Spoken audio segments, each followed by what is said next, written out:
the inner athlete in us. I think I like Yeah. competition. I like doing different things. I like trying things.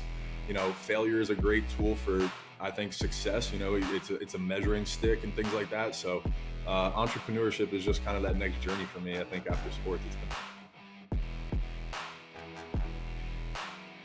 What's going on, everybody? Welcome back to another show of the podcast, The Determined Society. Today, I have with me Anthony Ranaudo, a former NCAA champion at LSU. Yes, the alma mater, LSU baseball, 2009 national champion. What an amazing run they had. He is a former major league pitcher for the Boston Red Sox, Chicago White Sox, and Texas Rangers. He's invested in several companies such as Marucci, which is a big one. People listening to the show that know baseball should know who Marucci is, or hang up your cleats and don't ever watch baseball again.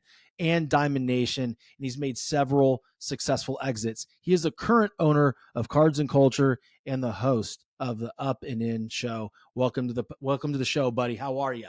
I'm great, man. I'm happy to be here. Thank you so much for asking me to be on, and I'm ready to chop it up. It's gonna be good. Hell yeah, man. I wore my LSU alum shirt today. You can't really see it, but Oh, that's a sick like shirt. I like Marucci. it. There we go. Dude, It's it's a Marucci. good one. There we Yeah, go. Jay sent them out like 2 years ago. Nice. I love it. Yeah, for all the alumni. But yeah, man, Jack, to have you on the show. And man, dude, it's just always nice to cut up with the former Tiger brother and see where this conversation leads us, dude. So you've got a lot of amazing things going on now, man. I'm loving it. Yeah, definitely have a lot of things going on, a lot of irons in the fire, but like we were talking on before we flipped on the record button, that's the inner athlete in us. I think I like Yeah. competition. I like doing different things. I like trying things. Failure is a great tool for, I think, success. It's a measuring stick and things like that. So entrepreneurship is just kind of that next journey for me. I think after sports, it's been fun. Bro, I love it. The word failure. Like, people fear that so much. And in fact, you talk about this, like your dreams have to be so much bigger than that fear of failure. Talk to the audience a little bit about that, because there's a lot of people stuck in what they're doing right now and will not use any type of, I guess, drive to try something they want because they don't want to fail. What do you have to say about that? Well, first and foremost, I think I come from a place of gratitude in saying that I think I'm fortunate enough at 33 years old to have done a career and already failed, So Mhm. technically, I mean, some people, would look at my baseball career and call it a failure. I think it was a success for me in the way that my life turned out, and I couldn't be more grateful. But technically, I was a first rounder. I was supposed to be still pitching in the major leagues right now. So I Mhm. think by certain standards, I bet you the Boston Red Sox think that was a failure.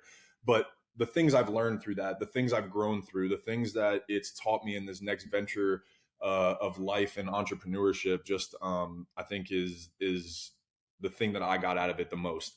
It's something that I encourage at my business and our culture, that we're going to strip the fear of failure. We're going to Mhm. fail. That's going to happen. I played a game of failure. Baseball was failure. And we're going to learn from our mistakes. And that's all that we're going to do. And we're going to get better because of them.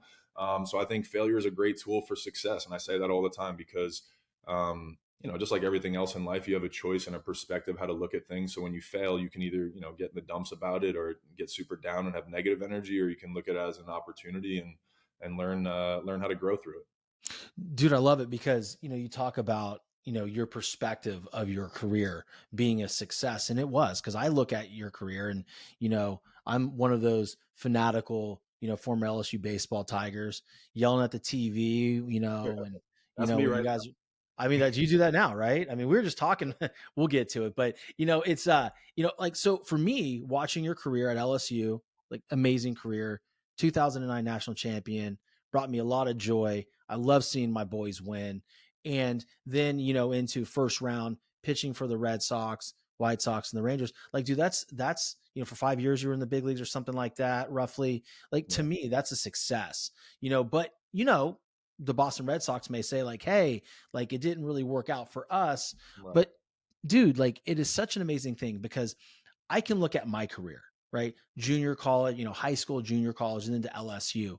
And I could literally look you flat in your dead in your eyes and you won't convince me otherwise, say I failed, right? Because I got there, I got hurt, my mindset wasn't the right way. I played victim mentality. I probably alienated people because I was being a little bitch at times. But like, dude, but now if I go back and look at that, it's like, man, what did you ruin, Sean? But other people that watched me grow up be like, dude, you're a success. You were there, you know? And like for somebody who's competitive, it's like, yeah, bro, that's not the jam. Like I was there, I was in Omaha. We two and barbecued. I didn't get to contribute, but I earned that. And so for me not being able to contribute, I earned that. Like straight up, like, and people listening right now, they're like, what do you mean you earned that? You didn't contribute. Like, bro, that's on me. Yeah.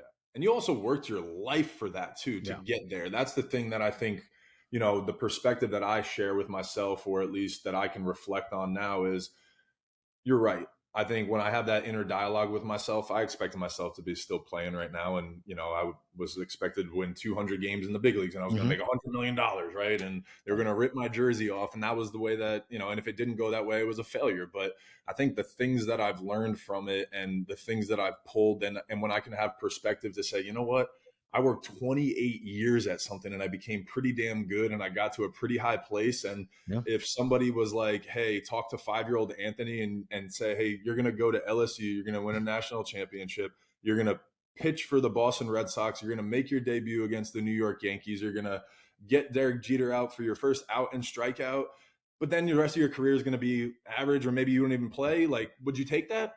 Yeah. And you walked away making $5 million. Like, what? Yes. Yeah. All day and twice on Sunday, bro. Come on, baby. Let's talk about it. Like, walk us through that 2009 year, because it was a very, in my opinion, there was a lot of crazy things that happened that year, dude. Like the biggest one was Mainieri throwing Chad Jones on the bump. Yes. Like, dude, where did it come from? And then he's got like a curveball from God. It just, so many moves, man. I still say, I think when I got to pro ball, it was, we were fresh and everybody remembered Chad. So they were always asking about Chad. And I tell everybody, I've never met an athlete like that dude. I mean, like, just from playing baseball to be on a football field and then just walk in and start throwing 92 with a hammer from hell. You're like, I remember looking at Lewis Coleman. We were the two best on the team, whatever, Friday, Saturday pitchers. Yeah. And we were getting ready to throw a bullpen. I looked at him, I'm like, this isn't fair, dude. I'm like, we work really hard at this every day. And this guy just came in here and did it, so little things like that. But I think that those are the things, like the wild stories that, make the national champion, make those things happen so you win a national championship. I think another wild story too was DJ LeMahieu was an All-American shortstop, and we moved him from shortstop to second base and pulled a freshman named Austin Nola, who's now catching in the big leagues, to shortstop. So that was really interesting in the middle of the year while we were number one in the country, so it was like little things like that people don't really know, but wound up being huge for us down the stretch, and things like that. And now we look back on it, DJ's won 2 Gold Gloves in the big leagues at second base. So it's like, oh, that's pretty cool. That needed to happen actually for us to win the championship, and it just happened to happen that year. Dude, it's really funny you say that, because something like that's going on right now with our boys at LSU. Guys, for you, we're going to share something with you. So the internet exploded on Friday night. Was it Friday? Jay Johnson decided to throw the best pitcher in the country, arguably. Sorry, dude. There's best pitcher in LSU history, right? There's not. I mean, dude, that guy. Oh my God. Paul Skeens. They throw him against a 19-40 Tulane team, and the internet exploded. And to the point where, why are we throwing our number one in this? And why do we need to waste him? Anybody will do in this game, and we're going to win it handedly. And it just goes to show you that coaches, just like Coach Mainieri and Coach Bertman, they push the buttons, and damn it, they're usually right. We ended up winning that ball game, like what, 6-2? Like something like, I don't know. He had some jams too that he got out of, and it's like, and then hindsight's always 20/20, right? So you can look at Saturday and say, well, if you started Saturday, you would have only got 2 innings out of him because of the rain too. So it was the right move. But I think he did it honestly because Tulane was so hot. They won their conference tournament. Baseball is weird like that. They come into the box. They're a Louisiana school. But I was so shocked, man. I didn't know what to think. Yeah. But that's why he did what he does, and that's why we're sitting here and speculating. That's why we're sitting here, like, on a, what is it, Tuesday evening, having a virtual conversation. But no, but it's to your point though. Like, I didn't even really think about it. You're right. The game got postponed on Saturday. Like Yep. he wouldn't have pitched. He would have been cooked. Yeah. You know, I mean, maybe he might could have come back the next day, but it would have been hard. It would have been hard. I mean, that guy's max effort. He was throwing what 100 on pitch 124. Yeah, that was wild. How about him throwing 124 pitches too? I was like, I didn't see that one coming, but hey, he's getting the strikeout record. It'll be good. Yeah, no, well, I think that's part of it too, man. You Yeah. know, and again, like to your point that, you know, and this could be a controversial topic about, you know, just going after the strike record. But I mean, the bottom line strikeout record, but the bottom line is like, dude, if you can get it, get it. Right. The other thing is like, to your point, Tulane ran through the AAC. Yep. I mean, And no they one beat saw a- it coming. Like yeah, nobody, beat a good who did they beat in ECU. the championship? ECU, East Carolina. That was a good squad. Yeah. Dude, I mean, that's not supposed to happen. So yeah, I mean, and an interstate rival. And for those of you that don't know, Tulane and LSU have had some battles, and Tulane has beat us. They For a beat us in the while. super regional. They beat Yeah, us and in the for a super while they regional. were better than LSU, right? For before the Bertman era and all that stuff too, Yeah. right? Yeah, he turned everything around, man. That story, being in that squad room, dude. He showed us the paper. All that you've probably heard about the long paper, all the things that he wanted to do. No, I didn't. I never heard that. Oh my gosh, dude. So he's a visionary. Yeah. And you know, he was one of the first dudes that I heard talk about, you know, whatever you believe and visualize, you can actually, you know, make happen. Right. And I don't know if that quote's still everywhere. If you anything you ardently desire, sincerely act upon, whatever, that's probably still in the squad room somewhere. Yeah. And, you know, he pulls up and they pull around the mound, and LSU was just the placeholder between football seasons, man. Like Right. no one gave a shit. Yeah. And he gets there, he comes from Miami and says, like, hey, here's what I see here. I see this big grandstand. And I see all these bleachers on the out, like down the lines. I see a coaches committee. I see national championships. Oh my And God. everybody's like looking at him like, Skip. So, if you don't believe it, then you know the door. And hi, here we are, right? Right? Yeah. And like, dude, like he made it happen with his mind. And I think so much of athletics, entrepreneurship, and anything in life, you know, if you can get your vision to be bigger than your fear, then you can do something. You know, you're gonna have to check yourself at times, man, because it is hard. You know, I mean, building your card business, building your podcast, that dude, that shit ain't easy.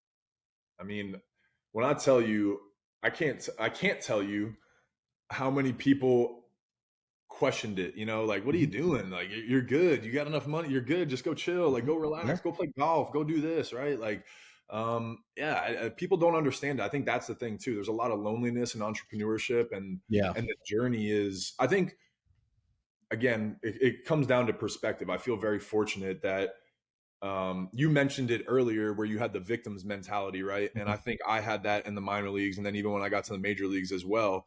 And I felt like I always needed to be in the big leagues. I needed to be the all-star tomorrow. I needed to be the $100 million guy yesterday, right? Yeah. So I think now with entrepreneurship, it allows me to take it step by step and understand. No, I'm cool where I'm at right now. I'm good. Yeah. Like I have a plan. I'm a visionary. I'm getting there. I'm growing, but I don't Mhm. need to be there yesterday. I don't need to be anxious and upset and create, you know, all these ideologies that, you know, I'm just basically making up in my head.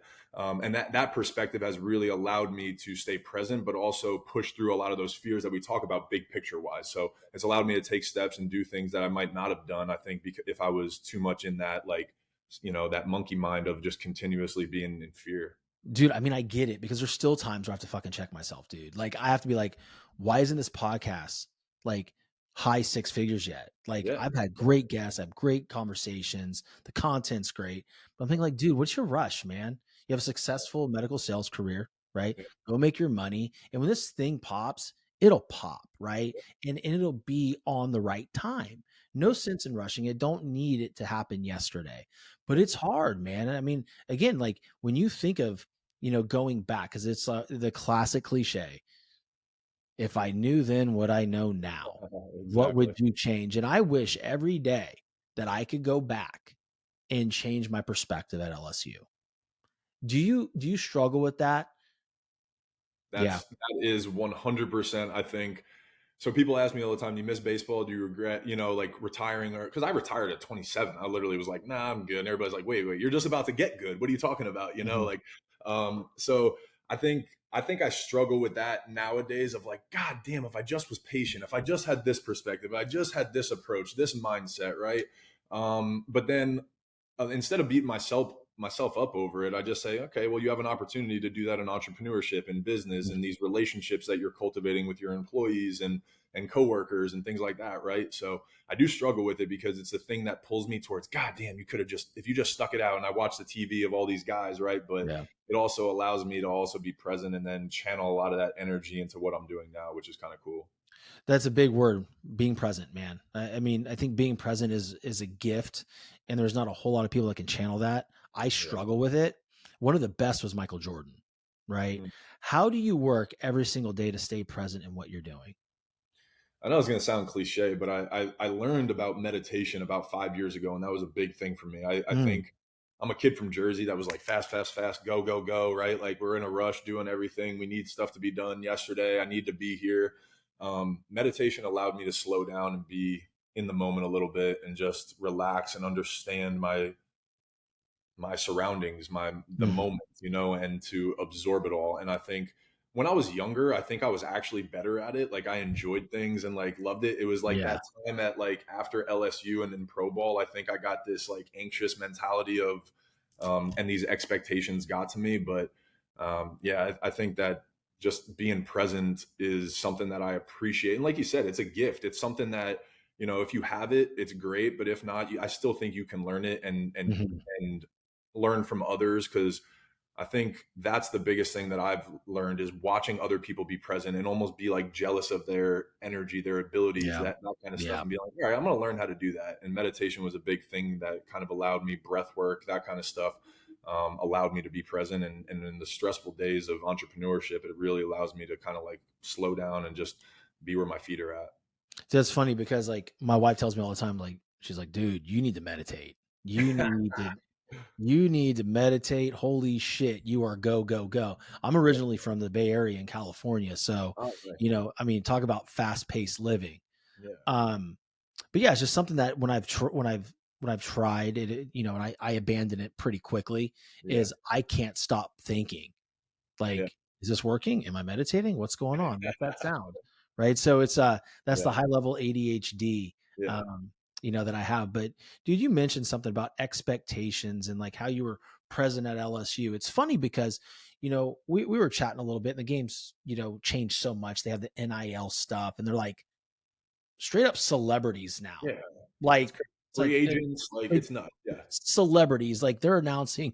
It cracks me up. I'm sorry, I gotta call this dude out. I'm sorry. I can't remember his name because I don't know who the fuck he is, but it was an Ole Miss baseball player.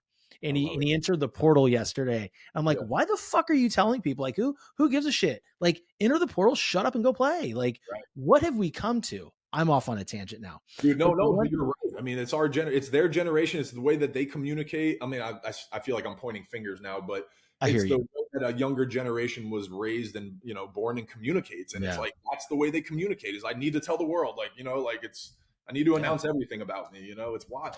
There is Yeah. no more, just go do your job anymore. No. I love this place. Thank you for the opportunity. With that being said, I'm entering the portal with an autograph. Yeah, Like, wait, exactly. who are Yeah. you? Yeah. Like, Did you like, love it? Because if you like, did loved it, you love it? Because you're leaving. Like, I don't know. Did you get your natty ring last year, and now you realize that you're not that good? Now you got to leave. Where are you going? But hey, I mean, come to LSU if you're good. Like, that'd be great. I'd exactly. Yeah, we'll appreciate it. sign. We'll take Yeah, you. we'll take you. We'll Yeah. take you. Like, but no, like back then, you said you were present. Did you realize the magnitude of what you were doing there? No, and I think that's why I was present, because I didn't Hmm. understand that, or I didn't really know. I think um, just being a kid from Jersey that wanted to win a starting job at a SEC school and win a national Hmm. championship, like was that simple mindset of I'll do anything I need to do that, and I had a little chip on my shoulder every day and carried myself a little differently than other people, I think, because of that. But that's why I think I say I'm present. Like, but I think also uh, you in a way we were fortunate that we didn't have the pulls that these kids have now. There's Yeah. attention everywhere, and it's really Mhm. easy to go get sucked into things. And I didn't have that. It was real simple. It was either go out and drink and go to the bars and chase girls, or baseball. And that was it. There was no Tiger phones. Bar, baby. Tiger Bar right there in Tigerland. Todd was my guy, Fuck, I love Todd. good times. Hey, he comes into my shop every now and then. Dude, too. doesn't he really? Tell him Frenchie said what's up, man. God dang it. I will. I He's missed sober that place. He's sober. No way. Yeah, he's like sober Good for for 10 years him. now. Yeah, he looked great. Yeah, he sold the bars. He's out of the bar life now. Dude, Yeah, he's good for him. Yeah. Man, I'm going to tell you something, dude. It was crazy. One year, they did like a spoof in the Revelry, the on-campus newspaper, that Tiger Todd died in one of the Mardi Gras parades. He got trampled by a float. So I'm in there. I'm in tears, dude. I'm like, what's going on? I'm thinking of like, and then I'm going out and everybody's like, dude, did you see this? And it was a prank. Like, he didn't die. God, that's why. I went, we're all went to the Tiger Bar that night and walk in, there's that motherfucker. It's like, you dick, Dude, what's going on? Yeah, I was but crying. Dude, it's funny. I was crying. I was like, what's going on? Like, I mean, it was a big part of our experience there, but it's funny because those days were so simple, man. Like, if I lived my life right now, the way I lived it then, like, I remember we were out. Then, like, I can say this because I know Smoke ain't listening to this fucking show. But like, we would be out until like 2 a.m., on a Wednesday night, and then we'd travel the next day. And back then, I don't know how it was with y'all, but we rode these 18-wheelers because it was post 9/11. Oh my God. So these things were tricked the fuck out though, bro. And they had like sleeping cocoons. No, it was sick. It was sick. You walk in, there's a TV where you play, cards, and in the back was like an Xbox or whatever. And then they had like 3 rows, like, top, middle, and bottom, all the way back to sleep in. And pitchers and catchers were in one, position players were in the other. I rolled up in there one morning, bro.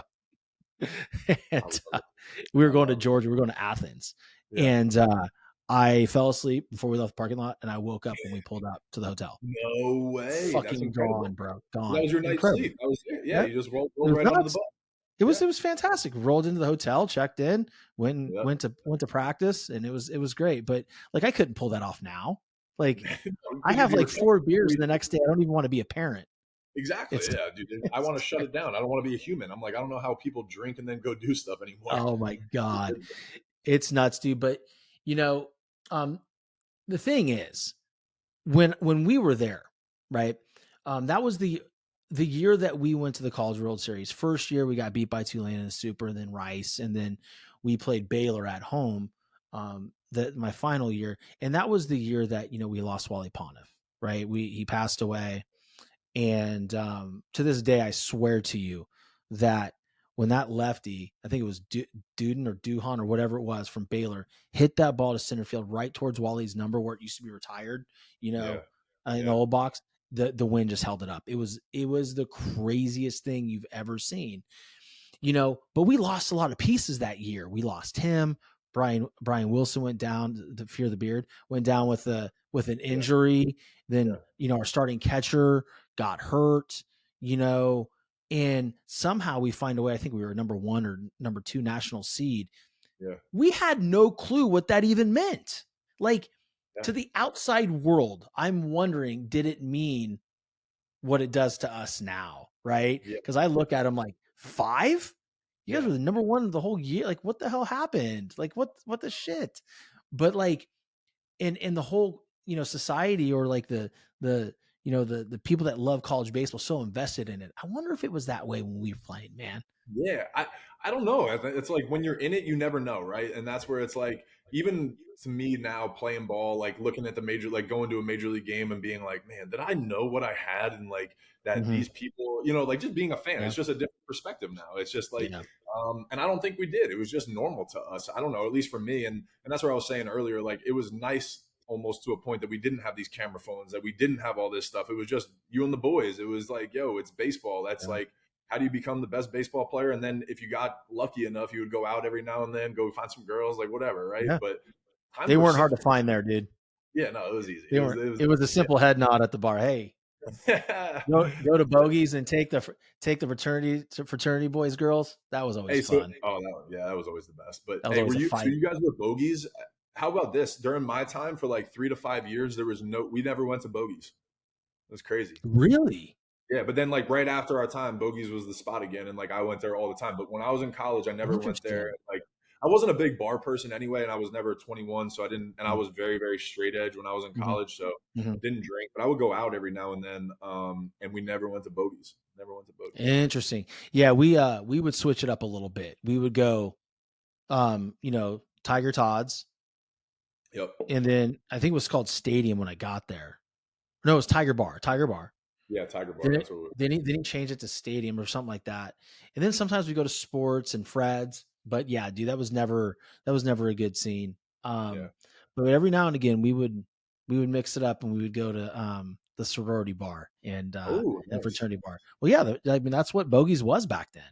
Yeah. That was like the Greek bar, like, Oh yeah, yeah, and yeah. and you walk in, they knew you're an athlete, and they hated you. Oh yeah, it was They great. hated you. It was fun. It was Yeah, fun. but then you stood out. It was nice, and all the girls It, wanted it, to. It was just natural. it was a fun time. I can tell you that much. But dude, like, it's funny that you mentioned like, when you were in the big leagues, it was just normal to you, right? It was just normal. You're there to do a job. Were you able to soak any of it in? I think when I made my debut, I did. I think I was fortunate enough. I was a Jersey kid that grew up a Yankee fan and was Mm-hmm. pitching against the Yankees at Fenway on a Friday night. Like it was like a fucking That's storybook. nuts. It was, dude. It was.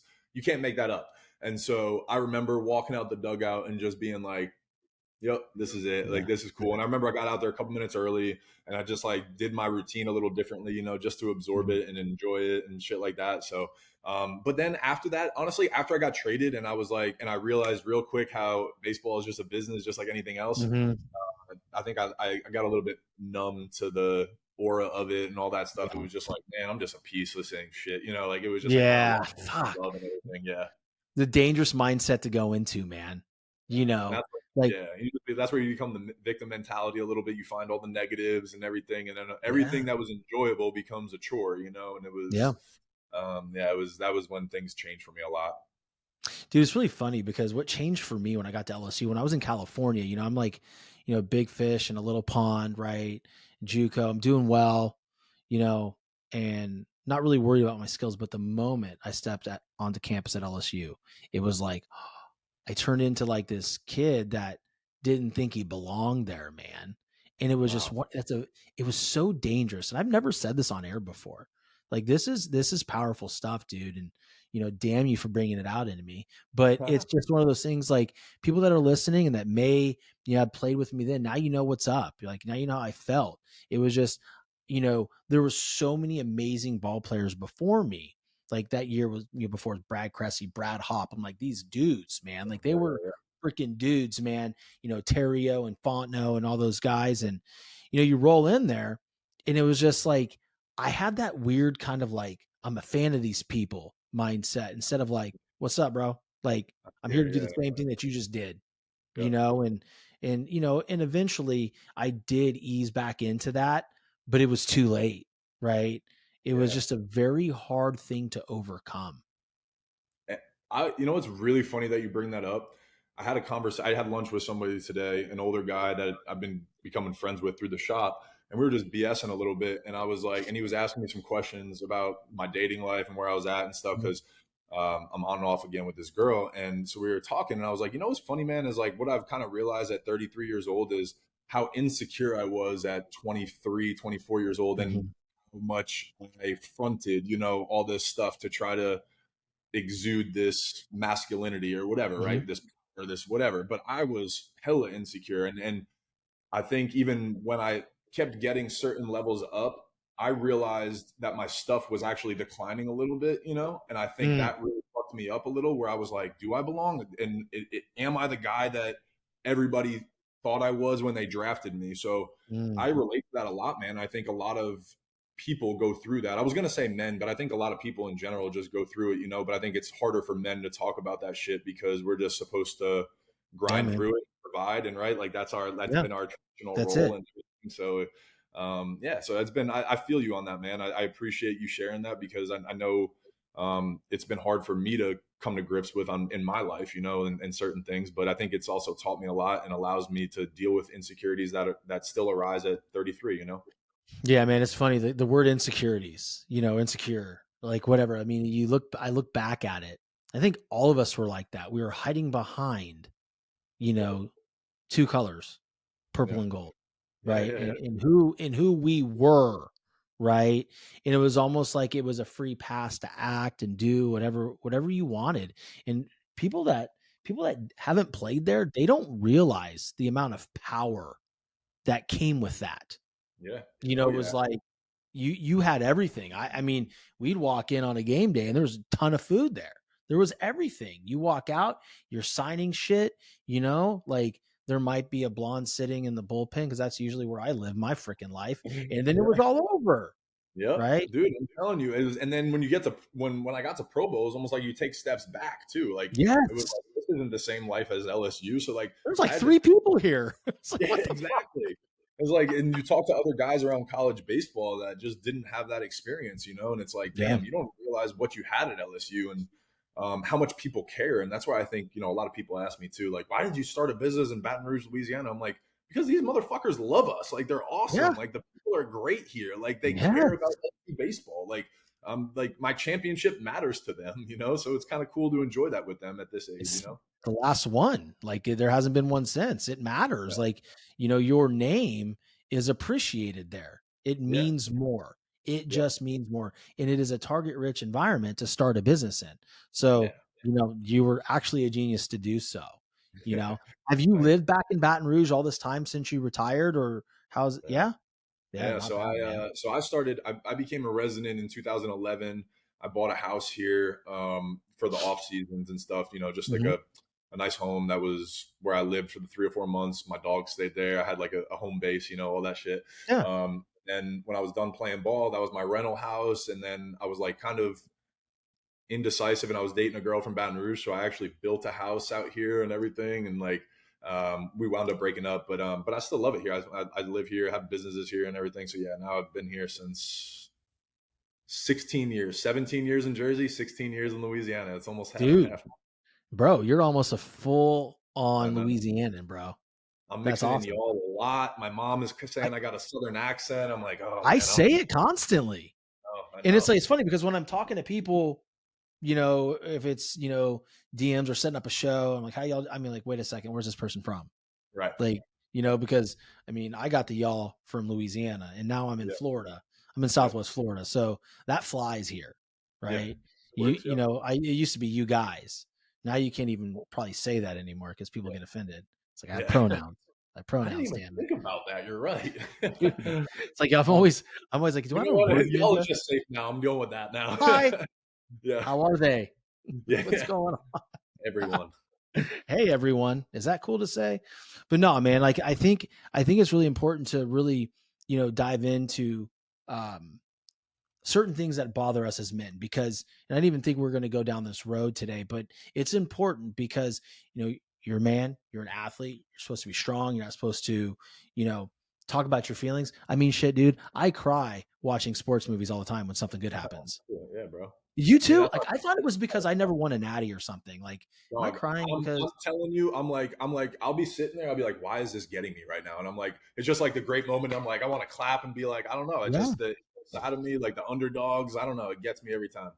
What's the one movie that chokes you up the most? That's a baseball movie. All right. For love of the game, for sure, for me. Oh, dude, that Yeah, destroys me, dude. yeah. That That movie one destroys me. gets me every time. So yeah, no, Yeah, that one for sure. There's a couple scenes in that one that get me every time. yeah. I'm gonna try to think of some other ones too. I don't know. That one, I'm trying to think of some other ones that Dude, the rookie really just gets me too. That could get me. whoa.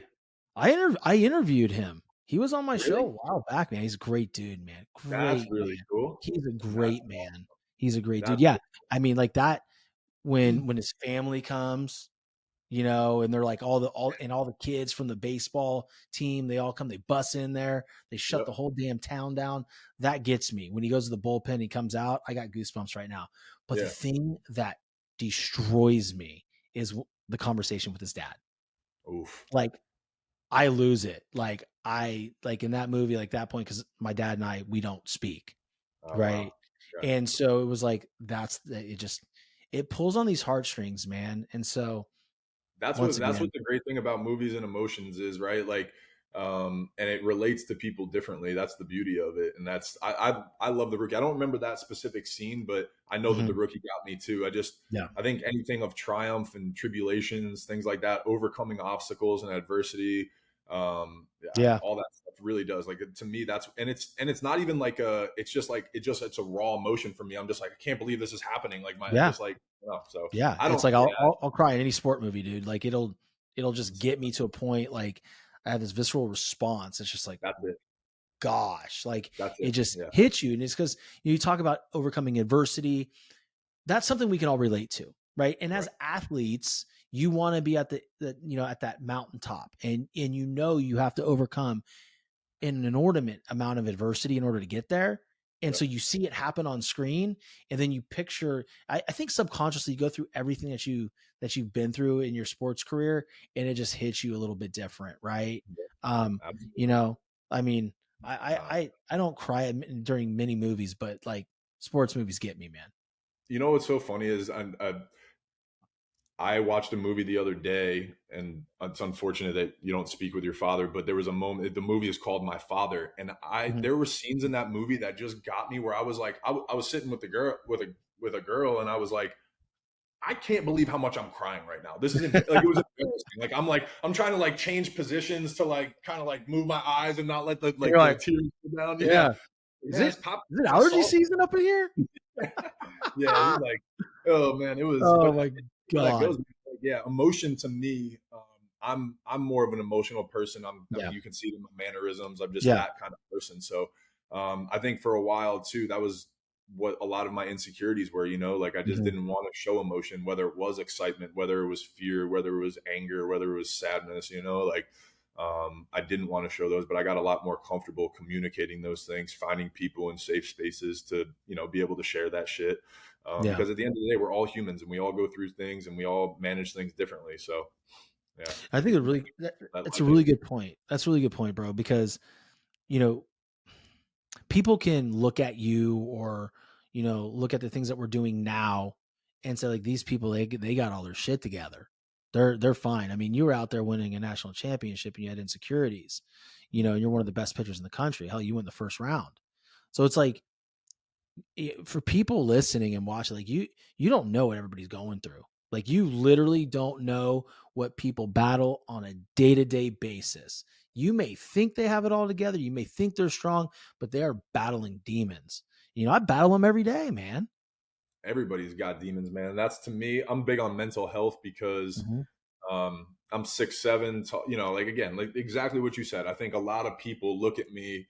I know it because I've heard it. I've just heard people Mhm. say, like, oh, nothing. You're all happy all the time. You're rich. You have this. You have that. Blah blah blah. And I'm like, but that comes with a set of problems itself, right? Yeah. Everything has its own different things, or people care about things differently, right? So, you know Yeah. what I'm saying? Like, you don't know what stresses me or what doesn't stress me and things like that. So, I'm fortunate enough that through those experiences, now I can share empathy for other people and be like, yeah, I don't care. Like, I don't know what you're going through, so it doesn't matter what, you know what I'm saying? Like, I'm here, I'm Yeah. listening. This is a safe Yeah. place, like whatever. Like, like all that stuff, because it matters, man. And like, I've seen the manliest of men fucking fail and do some crazy ass shit and cry, and you're Yeah. like, oh fuck, like that's wild. Yeah. That shit's fucking raw. Yeah. Yep. Yep. It's nuts, dude. And that's why I love this industry because like you and I haven't really connected before.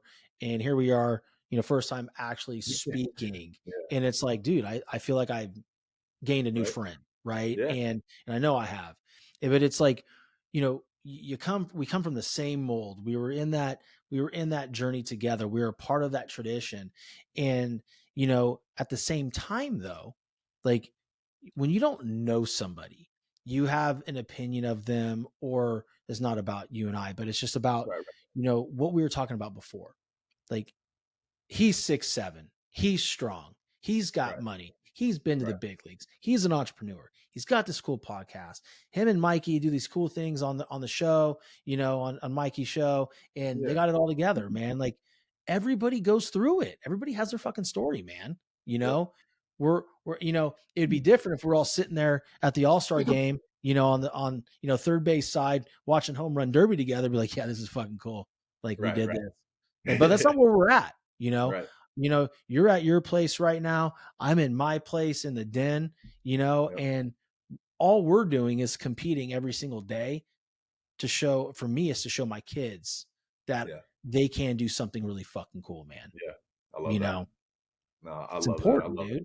Yeah, and I'm serious. I want to share a story with you too. It's Yep. funny that you say like you make your mind up or you have your opinions of people, right? Like when you see them from a distance and stuff. And this world of social media, phones, all this stuff, online dating, everything's a facade, right?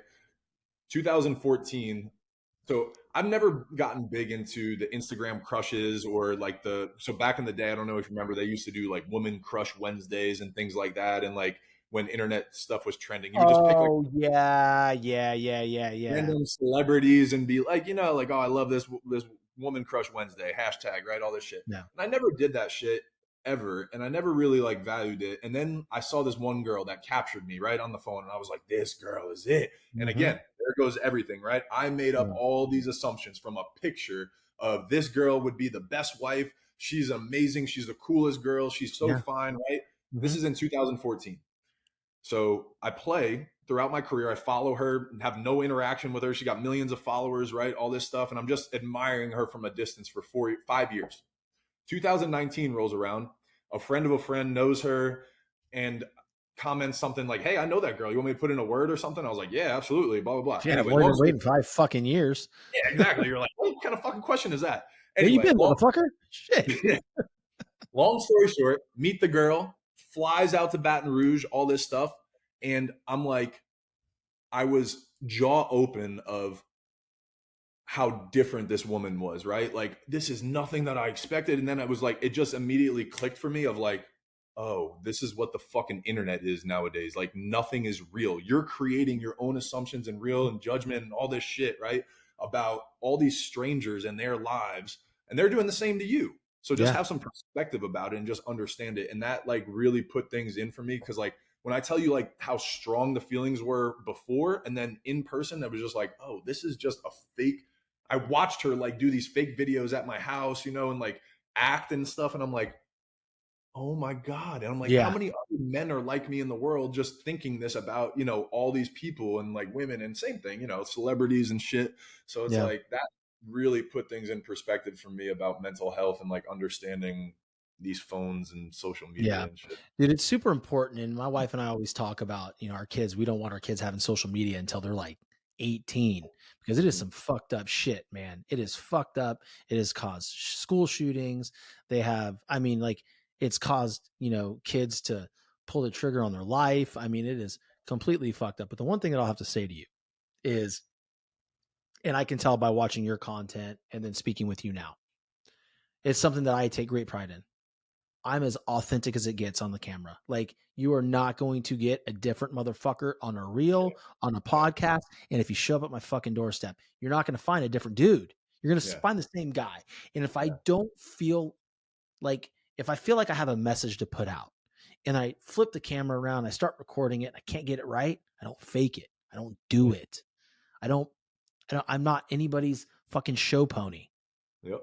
I couldn't agree more, dude. And I think in a world full of these cameras and things, like authenticity wins because eventually that shit's going to get sniffed out. Like there's just no way that, because I mean, I guess the only way you would lie about shit is to try to blow yourself up, right? And get clout and all this stuff and Mhm. followers. And eventually the bigger that you get, like somebody's going to dig and find out shit and you're going to Yeah. get fucking caught. So it's like, Yeah. to me, authenticity wins. It's a long game. Just be real, be honest too. I think that's the thing is like, I think people put out there, I'm this millionaire, I got these cars, I got this, and it's real easy to fucking put that out there. But then you're living this fake life to yourself and all these other things. So I'd rather be like, yo, I'm struggling right now. Like, Yeah. just to let y'all know, like, I know you think I might not be, or maybe you do, but I am. Yeah. Like, that's just where Yeah. I am. It's just being real. There's a Yep. lot of people out there, and by the way, just quick rewind. I'm so glad they didn't have internet dating. I'm so glad they did not have Tinder when I was in college. That would have been a fucking nightmare. That would It have would been have a been. nightmare for me and my boys. It'd have been bad. But to your point, man, like it's But, like, but also at the same time, I don't know, there's a skill set of in person and going and, you know what I'm saying? And like being able to talk to yeah, people and kind of I shit. love So, it. like, I don't know. Yeah, Maybe I don't know. Maybe you guys were better at that shit because I'm like maybe it was a different era. Because I always say that too. I'm like, man, if I had it, but then I'm like, I do have it now and I hate it. I'm like, I'd rather be alone tonight, you know what I'm saying, than do this random internet we were thing. magicians. We were magicians back then.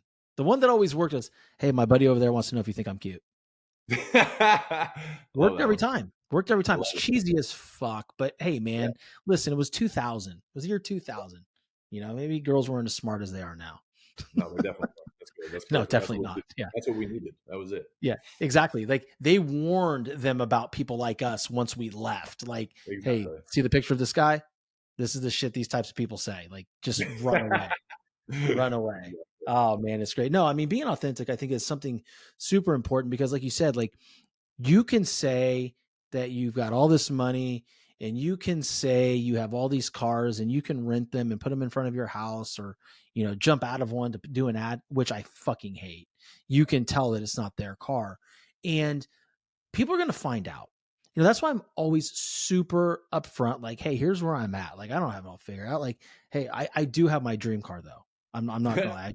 I drive a Ram. Huh? Congrats. Ram TRX. That That's TRX. Awesome. Have you seen those bad boys? It's fucking 702 awesome. horsepower, bro. The TRXs are mean. Ooh, they're mean. Awesome. They're great. They're discontinued. So that would be Dodge's version of like the Raptor or whatever. Or like yeah, I guess you can call it that. Yeah. I mean, it kind of like put. Yeah, I mean, come on. Hey. Yeah, but no, absolutely. Absolutely. Yeah, no. But I mean, that's the thing though. But I worked my ass off for it. But I'm not, you know, posting it everywhere. I'm not fucking, you know, I'm proud of it. But should be, man. I'm jacked up, man. I hope I get out to Baton Rouge soon, and you and I do some shit.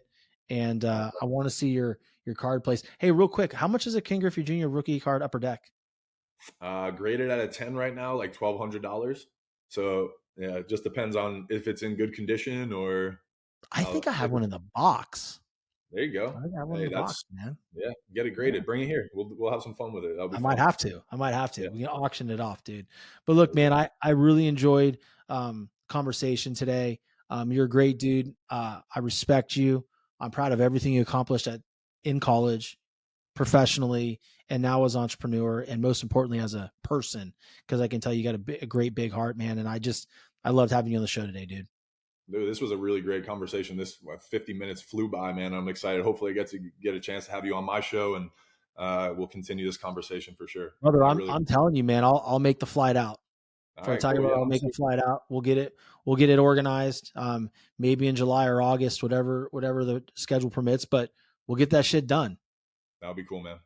All right, man. Well, listen, dude, I appreciate you, and hang tight real quick after I hit stop. But listen, ladies and gentlemen, I want you guys to look in the show notes, look up Anthony, follow his social media, support his show, support his business, because he's a great dude, and watch out for everything he does because he's going to do it from the heart.